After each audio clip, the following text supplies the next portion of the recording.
Good afternoon. I'd like to remind you that this... Can you hear me now?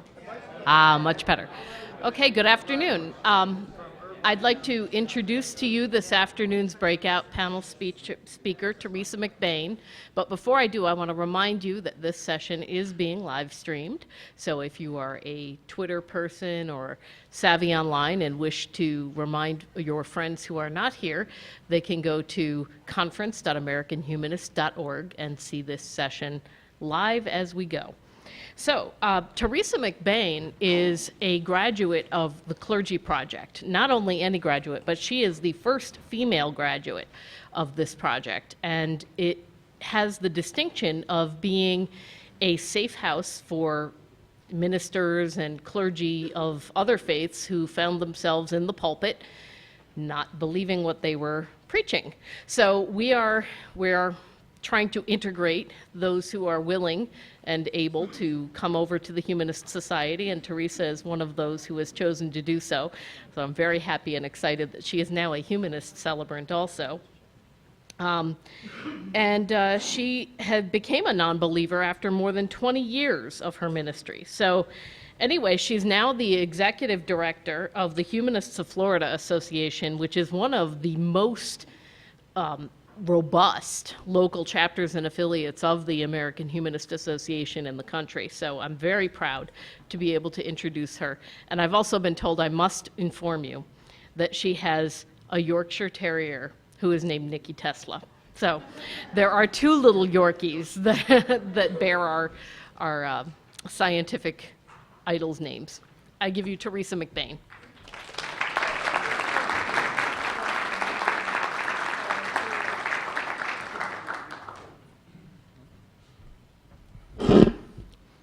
That was really wonderful, and it's being live streamed. Oh, wow. Actually, we'll do it the Jerry DeWitt style, and I'll hold it. But don't expect me to do the whole Pentecostal thing. I was a Methodist, and it scares me, quite honestly.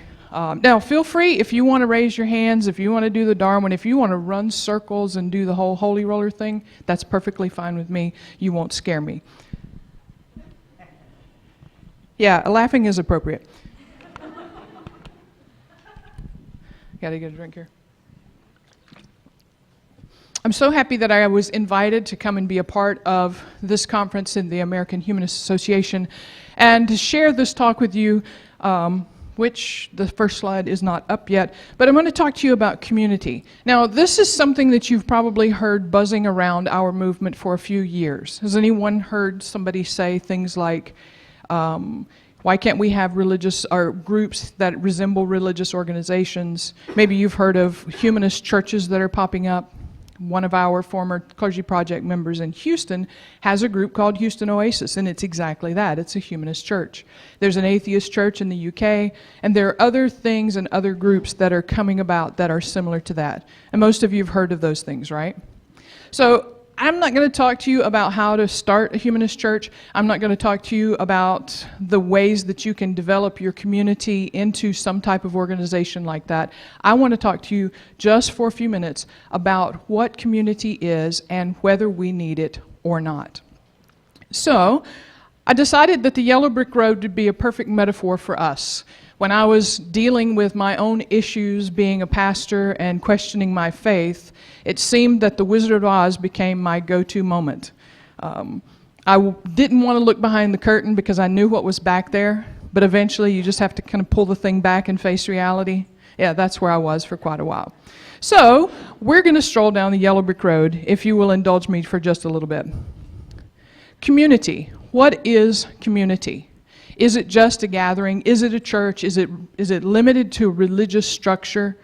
Well, according to the Latin words that make the community, which I can't speak Latin very well, I'm from the South, which means that when I try to pronounce French words at a restaurant, I usually screw it up, so I just say, I'll have that. Same goes for Latin. When I was in Greek class in divinity school or Hebrew, I got good grades, but I was the laughing stock, trust me. I was the laughing stock. A community is a social unit that shares common values. And according to the Latin words that make up community, it is the gift of togetherness. When you put the two words together, that's what it means. And if you think about communities that you are a part of already, the most basic being your family, sometimes, most of the time, it is really a gift for you to be together with them, isn't it? Now, if you have been formerly religious, or maybe even if you haven't been, and you are out and open about your humanism and about your atheism, to be together with your family sometimes is a big stretch, isn't it? And for you, it is truly a gift that you're giving to be a part of that community. You know, you make sacrifices in order to be a part of it. My father passed away last year, and I'm sure many of you have heard my story. I came out at the American Atheist Convention and was immediately shunned and ostracized by everyone in my world. And that continued until my dad became ill last year. During that time, in some odd little way, this fragile relationship started to restore itself among my sisters and my brothers and myself. However, after he passed away, being a former Baptist minister, and I went to the deep in the heart of Dixie to North Alabama for his funeral, and 1,000 folks streamed through telling me that my dad is in a better place, and most of them knowing what I have done. Yeah, it was definitely a gift of togetherness for me to be there and to experience that for those 3 days. That's what community is. It is giving of yourself. It is making that sacrifice at times in order to be together with those in a social unit where you share these common values. So how can we take these 4 characters from this beloved tale of the Wizard of Oz? How can we take these 4 and draw anything relating to community out of it? Well, you know, us ex-preachers, we can take anything and make a sermon out of it, right? And we love to use our 3 points or 4 points in a poem. So here you go. No poem, though. I will have jokes. And please, whether they're funny or not, laugh about it, tweet it, do whatever you want to. Just, make me feel good. There you go. You're getting the hang of it already. The Tin Man. What did the Tin Man want? As we met him and he began this journey with Dorothy, what was the one thing that he felt he didn't have but wanted more than anything? That's right. He wanted a heart. In order for us to begin our journey toward community, in order for us to explore that idea and move toward it, the first thing that we have to have is a heart. Remember, the gift of togetherness. In order to be together with someone, there has to be this idea of heart. And what does it mean to have a heart as a community? It means that we have to care for each other. Remember, we're a social unit and we share these common values. So caring for each other is one of those things where you really have to just say, well, duh, you have to care for each other. But it's more than just liking each other or even being together or hanging out or singing karaoke or having a drink or attending a conference. It is actually caring enough that you're willing to see needs that people have, physical needs. This has been pretty evident within our movement lately, hasn't it? Moore, Oklahoma, just a couple of weeks ago, Foundation Beyond Belief took in, I can't even remember what the latest number was of how many thousands and thousands of dollars that they collected for the folks in Moore, Oklahoma. Hurricane Sandy, the Boston Marathon bombing. Each time, the humanist community, the atheist community, the skeptics community, we all put aside all of our differences and we reached out together as a unit, as a unified group, and met the physical needs of people who were in desperate situations. And we didn't say to them necessarily, well, you're Christians, you're in Oklahoma, you're in the heart of the Bible Belt, we can't help you. No. As humanists, we said, you are in need and we will help. So you have to be able, thank you, that's worth applauding. We have to be able to see and meet those physical needs, give of our time, give of our money, give of our resources, financially, as the next point says, but also emotionally. And this is another area where, as a community, it's going to take us caring enough for those folks, but also reaching into this very difficult area. And our community, our movement is doing this. I'm not sure how many of you heard Rebecca Hensler earlier, but she is involved with a group called Grief Beyond Belief. I've become connected to this group after my dad died. Because one of the big things that people want to know, even within our own movement, is what do we do when we experience grief and loss and death? People ask that question. I was actually supposed to go on CNN to answer that question for the world, and I got bumped because of the shooting in London.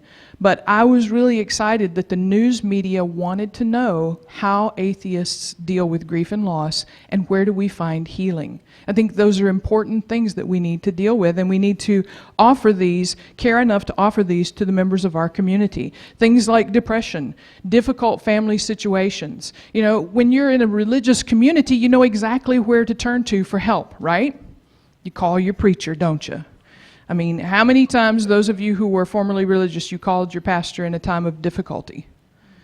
Okay, you didn't call me because I wasn't your pastor, but man, middle of the night, 2 a.m., phone rings, Pastor, can you come quick? My son or my daughter's in trouble, or my husband's in the hospital, or my mother has just passed away.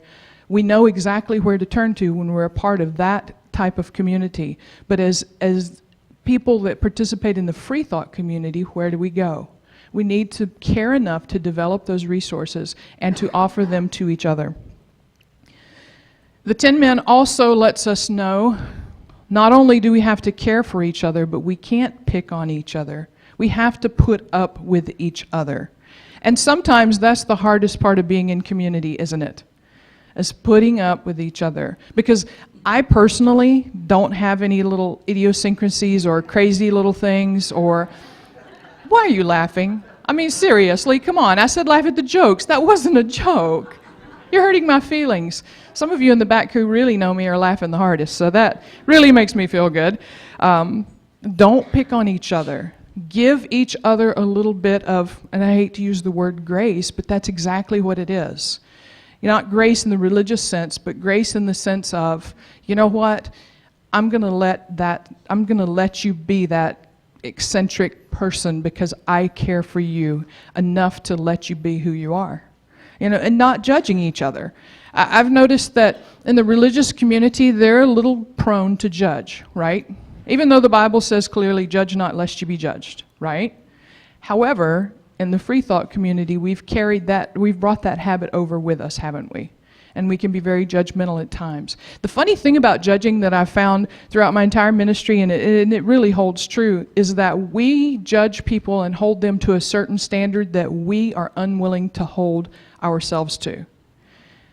We hold people to a certain level and say, oh, you crossed that line, but when we cross that line, we want you to be compassionate to us, right? Being in community requires that we take those things into consideration and that we care enough to work within that framework, to not pick on each other, to not be a troll. I mean, this is trolling like on the internet. How many of you have ever been trolled on the internet? Okay, so you understand trolling is just a person who really floats around on the internet like that troll up underneath the bridge, looking for conversations to insert themselves into, to be divisive and aggressive and sometimes just downright nasty, right? So if you're not familiar with trolling, that's what trolling is. We can't be that way. Now, this doesn't mean that we don't stand up for what's right or what we believe or the things that we are passionate about. It just means that we're mature and we do it out of a spirit of love or an attitude of love. Sorry, it takes a while to get the church language out when you've preached it for so long. Yeah, you can laugh at that one. That's really good. So the 10 Man requires this first step of our journey on the yellow brick road toward building a strong and thriving community is that we approach everything with caring, that we approach it with heart. Now, the Scarecrow was always the guy that I felt like I identified with most when I watched The Wizard of Oz as a little girl. So I was in a very restrictive family environment, very, very much fundamentalist. I was a Baptist preacher's daughter. I was the youngest daughter. And looking back now, I realize I was actually a pretty bright little kid, but I was never told I was a bright kid. I was actually put down quite a bit and picked on and told I was stupid, and some of you can probably relate to that. And I'm not, when I watched The Wizard of Oz, I saw the scarecrow and I was like, oh man, that's really what I want. And I would pray that God would give me a brain so that I would be smart. It's pretty sad, huh? When all I needed to do is crack a book. But that's another story altogether. The scarecrow comes to us and he says, if I only had a brain. Well, the brain is the second part that we must embrace if we're going to develop a strong community within our own movement. We have to care. We have to care enough to be able to take action, but we also have to realize that it's going to take smarts. Now, there's a metaphor that's used in the Bible that I think isn't necessarily religious. I think it absolutely applies to this situation as well. If you came up in Christian circles, you've heard people talk, or you've probably heard your pastor use the passage of Scripture in Corinthians that talks about that we are the body of Christ and every piece of the body was put in there and it all has to work together just perfectly in order for the body to function as God has created it to function. Well, I don't think we're the body of Christ, but I do think this body analogy works for us. Every single one of you have a special part that has to be played in order for us to fulfill our role as a movement, as a community, as a free thought community, so that, not so we can stand up and say, hey, we're finally a free thought community, but so that we can be proactive in situations that require a humanist approach, situations that require us to stand up, separation of church and state issues like the ones where we participated in Oklahoma, tragedies and difficult situations. But we also need to participate in this so that people are able to stand up and say freely in any situation, yeah, I'm an atheist. Thank you for inviting me to church, but we're non-believers, or we're humanists, or we're skeptics, or whatever label you want to put on there. We must unite as a community in order to do that. And the body analogy is perfect. Every one of us must be active. Every one of us must be involved in order for us to reach our full potential. When my husband first went in the Army years ago, they had the best slogan, I think, that ever was created for the Army. Does anybody remember back in the 80s what the Army slogan was? Be all you can be. That's right. We should adopt that slogan, except we would get in trouble for copyright infringement. But really, that's what we're talking about when we talk about community. How can we address these issues and be more effective when we approach it as a community? Excuse me, I guess allergies, I don't know. Does San Diego have allergies? Florida does. I probably brought them with me. The scarecrow reminds us that every person has something of value to offer. Many times, those of us who are perfect and never had any issues and didn't have problems, well, those of us who were a little bit quirky growing up, maybe a little geeky, maybe a little nerdy and didn't quite fit in, we don't feel like we have anything of value, do we? As a matter of fact, growing up a lot of times we were told that we didn't have any value. We have to know and have confidence that every one of us has something of value to offer. We have a contribution that we need to make and that we are necessary, absolutely necessary. I don't think this is shared enough within our movement. People look at folks like Richard Dawkins, who's down here on the front row, not making me nervous at all. Hey, if I could preach in front of God, Richard Dawkins, well, I don't know about that one. we look to folks who've written books and who travel the circuit and who speak and who have made huge strides in the movement for us, who have blazed a trail for us, and we think, oh man, they're so valuable, they're so necessary, we couldn't do without them, and then we instantly think that's not us. But it's not true. Yes, we need those folks, we need those leaders, we need the ones who are out there on the front line, so to speak, but we also need every other single person to form this community in order to make a difference, to have a united front, in order to shape a secular society and to establish these equal rights and these civil rights that we all want and that we all deserve, right? Yeah, that's exactly why I go and why I travel and share my story as much as I can, because I want people to know, not just you all, but I want people who see these videos on YouTube or on the news report or wherever to say, oh, she looks fairly normal. I know, I have to admit it. She looks fairly normal. She seems like she's a nice person, and she's an atheist. Oh, I thought all atheists were evil. I thought all atheists had horns, which I hide mine with my hairdo here. Some of you guys don't have that luxury to hide the horns with your hairdo. But it normalizes every time someone is able to have an interview or debate or a talk or something where other people who are not atheists or humanists can see that person in action, so to speak. It lets them know, hey, they're not bad. This is my neighbor. This is my friend. So we have to realize our value. We have to put our brains to work. We have to put our heart into it in order to establish and develop this community. And the lion reminds us that courage is always an ingredient. And the courage for us in developing communities is the courage necessary to be united. I tell you, it's difficult not to pick on each other. It's difficult to realize our value and to put that into the community. But honestly, this unity issue, especially sometimes in the free thought movement, because we've worked so hard to establish where we are and to come to our conclusions, and we've used critical thinking and we've used reason and we've looked into science. I mean, we have really worked and come a very, very, very long way through an intense process to establish our conclusions, right? And with that, sometimes comes an obstinance that our way is right and the other ways are not quite so right. And so in order to be unified, we have to let go of a little bit of that, don't we? We have to allow each other to have their own thoughts. We are considered free thinkers, but at times we are as far from that as we could be when it comes to being accepting of one another, right? If our unity is disrupted, we can't be the strength and encouragement and support as caring and as the brains element told us that we must be in order to make a difference and in order to develop community. The lion reminds us that this courage means seeking common ground. It means assuming the best about each other and giving one another the benefit of the doubt. And I have to admit that I'm not always the greatest at this. After you've lived a few years, I'm personally 25 years old, so that's... Oh wait, my son's 25. Rats.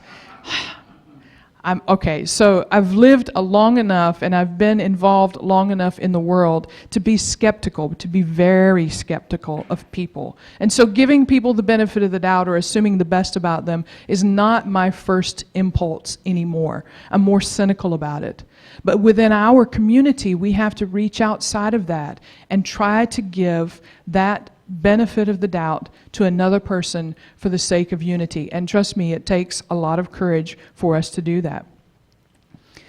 It means acknowledging possibly that you, not me, might be wrong. Now that's a difficult one, really, for the same reasons that I shared a moment ago. We've worked so hard to get where we are. We've used our brains so much that the possibility that we might be wrong is a very difficult pill to swallow. It means that we have to actively listen to others within our own community, realizing sometimes that our ideas may be great, but your idea might be brilliant. It might be so much better than mine that it's just in light years away, and being willing to step back and say, okay, let's go with your idea. That's a tough one, isn't it? That's difficult. Yes, yes, I know. I can nod my head pretty enthusiastically with that one. But that's one of the core elements. If we want to develop and we want to be a part of this community, we have to care for each other, stop picking on each other. We have to engage our brains and realize the value and worth that each one of us has. And we have to have courage as individuals and as a community to become united. Unity doesn't mean that we will never have a disagreement, but it does mean that we will handle these disagreements in a way that demonstrates love and mutual respect. I have a friend who puts it this way. He says that we can disagree with each other without being disagreeable. Now, some of you follow the things that are going on with the free thought community and some don't. Those of you who don't, that's probably a good thing right now. But there's a lot of division that's going on, and some of you probably have heard about it. And I'm not even going to address the pros and the cons or take sides or anything, but it's something that needs to be dealt with in a mature and an adult fashion in order to have unity, in order to be a community, in order to make a difference in our society and not self-implode. That's the big issue with any group, with any community, is this pitfall and this danger of not following through with these principles and many, many others and actually destroying yourself from within. So we have to be able to handle those disagreements in a way that promotes the love and mutual respect that is required for a community. M. Scott Peck wrote a wonderful book called A Different Drum, and one of the quotes that I like the most is this quote: "There can be no vulnerability without risk. There can be no community without vulnerability. There can be no peace and ultimately no life without community." That's a place that not one single person in this room or one person listening wants to be, and that's a place of vulnerability. It's a place that incites fear within us. We're not sure of ourselves and it's out of our comfort zone, but it is essential when we are relating with people and developing and building community to take that step, to take if you will pardon the expression, a leap of faith in order to build the greater good. Our final step on this road to building community and to developing community is the heroine, the leader of the pack, as it were. She actually is the one who comes into the situation, and she destroys the witch, and she feels so alone, she feels so inadequate, and she wants help in finding the answers, when in fact she's the one who leads the way, isn't she? She's like the unlikely hero of the entire story. And Dorothy represents to us the fact that building community takes work, and it takes a lot of work. In order to care for one another and not pick on each other and put aside our differences and engage our brains by offering the things that we have, realizing that we are valuable, by taking the first step of courage to be united and all that encompasses, it really takes a lot of work, of difficult work, of day in and day out work when times are good and when times are bad. But it is essential for us to do it, and it's absolutely worth it. Dorothy tells us and reminds us that the work that we must do as we begin this process of developing and building the communities within the free thought movement, within the humanist movement, is to see the need. How many times have you ever just been on your way doing your thing and you just go blindly buy something? I mean, like driving on the highway. I don't know how many of you have been to Florida, but if you've ever been to Florida and you've been from Pensacola to Jacksonville, there's almost nothing in between. Tallahassee is about all there is in between. The road is straight, it's flat, there's pine trees on either side. I mean, there is absolutely nothing. Maybe a Popeye's fried chicken, that's about it. And so you're driving, and it takes a good 5 hours to get from Pensacola to Jacksonville. And I've driven across that way several times, and I'll just be driving along and be in my own head thinking about things, because that's what I do all the time, is I think, and it gets me in trouble all the time. And before you know it, I'm 2 hours into the drive and I'm passing Popeye's fried chicken and didn't even realize that I had been going that far. Can't remember a single thing that I did. Don't remember if I turned the radio station or even if I was looking at the road. Have you ever been in that situation when you're driving? Yeah. We get that way with that tunnel vision in our lives every day. And things are happening all around us that we need to reach out as a community and be a part of, but they just completely go past us. In the Humanist of Florida Association, I've had so many groups ask me, well, what can we do? There isn't anything in Florida for us to do besides homeless communities. So, well, there's senior communities. Florida has the largest population of senior citizens in the United States. What are the humanists doing to assist and to aid in that area? Now, there are a lot of things if we look out and we see the need. Once we find the need and identify it, we meet the need. And it takes us being innovative. Yes, we've done things a certain way for many years and they've worked. But what did Einstein say about insanity? What is the definition of insanity? And expecting different results. Doing the same thing over and over again and expecting different results. It's like eating chocolate ice cream every day for 100 years and the next day expecting it to turn into vanilla, right? Personally, I love chocolate and hope it never happens. But that's the definition of insanity. We have to be willing to take steps. We have to be willing to try things, use trial and error, and not be afraid of making mistakes. We learn more through failures than we do successes, don't we? Building community means that we engage using these 4 steps along the yellow brick road. We engage our heart, and that means that we care for one another. And it's difficult, isn't it? It means that we use our brain, discovering what we have, offering what we have, and realizing that we are of great value and we are very important, each and every one of us. It means that we have courage, that we stand for unity, that we stand for peace among our ranks, and that we accept nothing less, even when it's difficult. And it means that we take our hands and we use them, that we work together, that we give together, and that these things will develop a strong secular community, regardless of what you call yourself. I mean, some of you may disagree with me, but whether it's atheist or humanist or skeptic, we're all the same, aren't we? We're all non-believers who are working together to create a safe and normal society for our children and grandchildren. We're working together to meet the needs of people who are hurting, regardless again, of whether they're Christian or Muslim or Jew. As humanists, the important thing for us, according to just saying that we're humanists, is that we reach out and that we're a part of the solution. I'd like to thank you all for allowing me to come and to share. I do look forward to more conversations. I gave you a lot of information in a short amount of time, but there are many others who are working and developing these ideas of community, and I hope that you will take these things and you will think about them.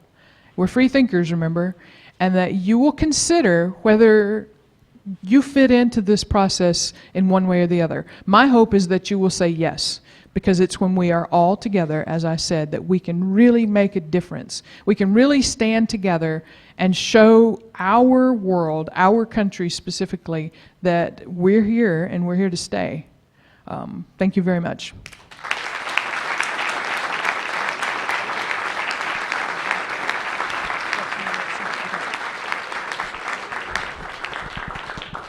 All right, go ahead. We have about 10 minutes for questions and answers.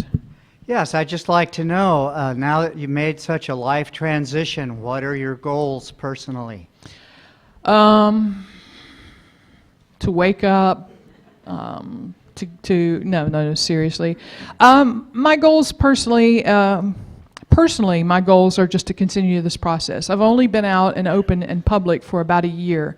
And the way that it all occurred, it was extremely public. And it has been a difficult journey for me. Not many people can say that when they came out as an atheist, the local news media and the national news media got a hold of it like a dog with a bone and wouldn't let it go, making life horrible.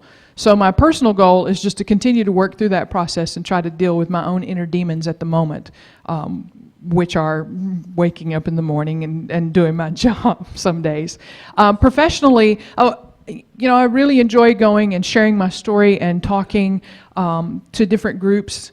As a pastor, obviously, that's one of the things that I did for many years, or I wouldn't have had a job. But building community and working within this idea of strengthening and developing and unifying groups is really my passion. Pastors, I believe, by far have these skills that are used as community developers and as leaders in nonprofit groups. That's what a religious group is. It just has strings attached. So those are my goals, as short as I can put it, so that we have time for other questions. Yes, sir. Yes, thank you so much for your presentation. I really enjoyed it, and I also very much enjoyed your talk a couple of months ago when you came to speak in New Jersey at our Humanist group in New Jersey.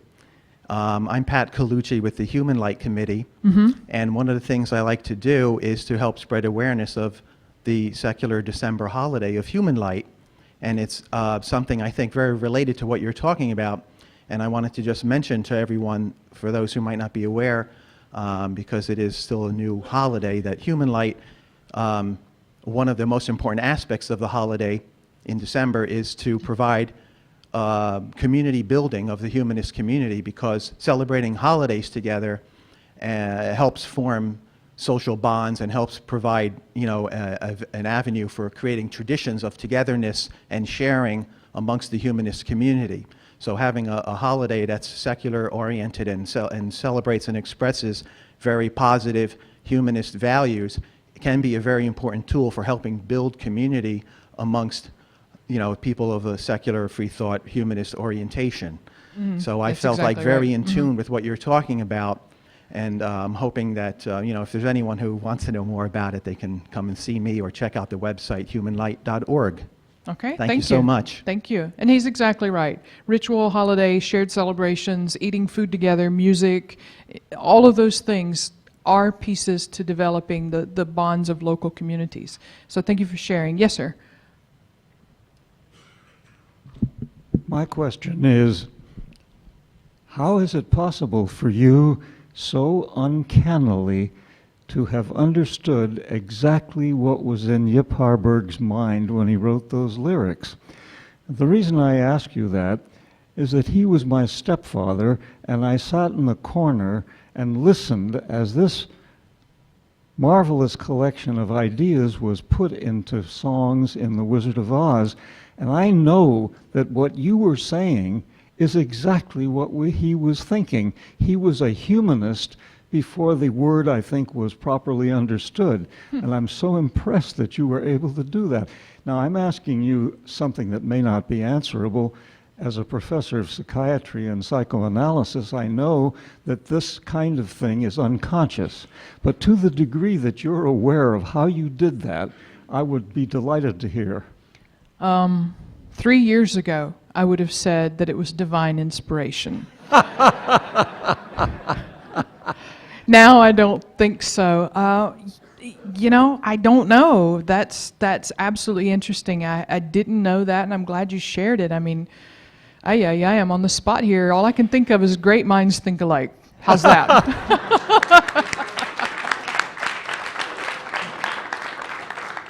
Hi, Teresa. Hi there. Question. I love the 4 elements of the community building. My question has to do with structure. Yes. Often, for example, religion, they have a church.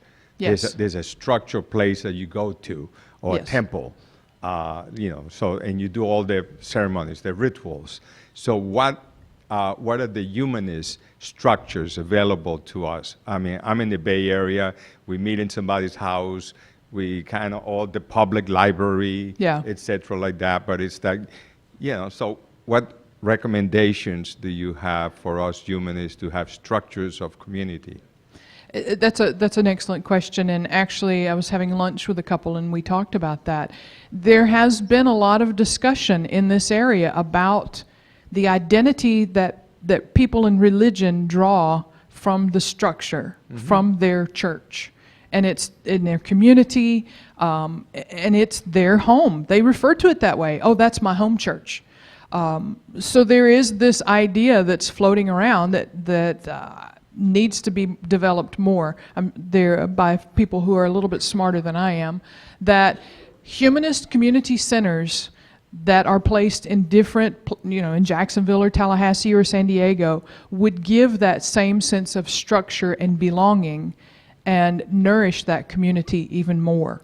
I know there's a guy in Treasure Coast in Florida who is really wanting to do it. He's trying to raise the money because he believes that that's what is going to happen. His community is strong and it's growing, but he really wants to have that center so that they can offer the humanitarian type of activities, parenting classes, and I don't know, you fill in the blank, you be creative and innovative with it, but also have a place where they can meet, and they call it home. So there's some validity to that idea. Thank you. About three more minutes, so one more, since the ex-preacher can't give a yes or no answer in less than 3 minutes. It's true. I mean, Hi. Yeah. Thank you. Yes, sir. I'm wondering what we can do to learn more about how to build community.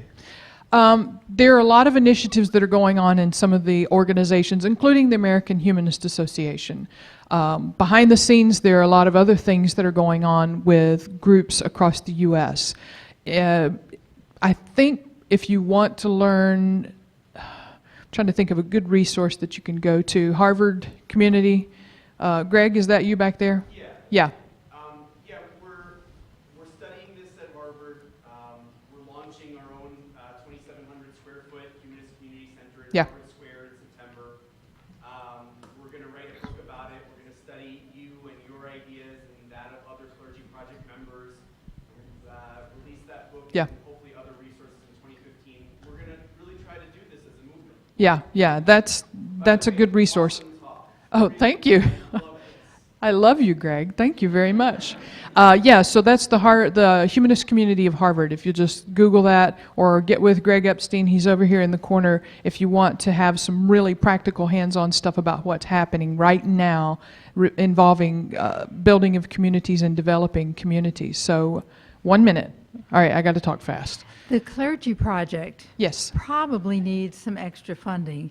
People can't come out until there's an acceptable way for them to find support. Yes. And how can these very worthy people tap into some resources that will keep them alive until they can get other work? I mean, they can go to Yeah. work at Costco, which is what I call church. But if Oh, she's got jokes too. I like it. But I think we need to know Yes. how to support these people.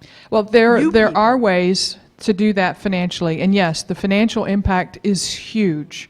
The Humanist of Florida Association adopted my family, and they paid my salary, which was an enormous thing. It gave us food and electricity. There's still the loss of a housing allowance and other things, and quite frankly, I'm still struggling and trying to not eat Kraft macaroni and cheese for dinner. Well, no, that's actually a little bit of that preacher exaggeration, but it's definitely a valid concern. If you go to the Richard Dawkins Foundation website or the Freedom from Religion Foundation website, Terry, you correct me if I'm wrong, there is a drop-down menu for you to make a donation to the Clergy Project.